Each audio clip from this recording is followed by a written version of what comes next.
Hello friends, welcome back to my channel. আজকের recipe মটর ডালের বড়া দিয়ে কুমড়ো শাকের চচ্চড়ি। এই দেখো, মটর ডাল ভিজিয়ে রেখেছিলাম, সেটা মিক্সির মধ্যে নিয়ে নিয়েছি, পেস্ট করে নেব। কড়াই তেল দিয়ে তেজপাতা, শুকনো লঙ্কা আর সামান্য জিরা ফোড়ন দিলাম। এবার সবজিগুলো দিয়ে দেব। আমি 3-4 রকমের সবজি নিয়েছি, তোমরা চাইলে আরও বিভিন্ন রকমের সবজি অ্যাড করতে পারো। যেহেতু এটা চচ্চড়ি সেহেতু বিভিন্ন রকম সবজি দেওয়া যায়। কয়েকটা কাঁচা লঙ্কা দিয়েছি, এ দেখো গ্রেট করে আদা দিচ্ছি। এরপর দেব জিরার গুঁড়ো, হলুদ গুঁড়ো, লবণ এবং পরিমাণ মতো মিষ্টি। আর বন্ধুরা, যেহেতু কুমড়ো শাকটা শক্ত হয়ে গেছিলো, তাই আমি কুকারে একটা সিটি দিয়ে নিয়েছি। কুমড়ো শাকটা চচ্চড়ির মধ্যে দেব, মানে এই সবজিগুলোর মধ্যে দিয়ে ভালো করে নেড়ে চেড়ে পরিমাণ মতো জল দিয়ে ঢেকে দেব।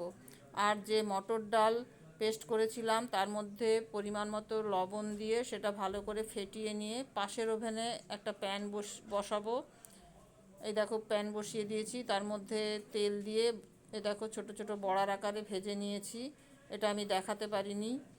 এই দেখো, বড়াগুলো চচ্চড়ির মধ্যে দিয়ে দিলাম। জলটা কম হয়েছিল তাই আর একটু জল দিলাম, মাখো মাখো হবে এটা। এরপরে দেখো হয়ে গেছে। দেখো কি সুন্দর দেখতে লাগছে। তোমরা বাড়িতে তৈরি করো এবং আমাকে কমেন্টে জানিও। প্লিজ প্লিজ লাইক, শেয়ার এবং সাবস্ক্রাইব করো।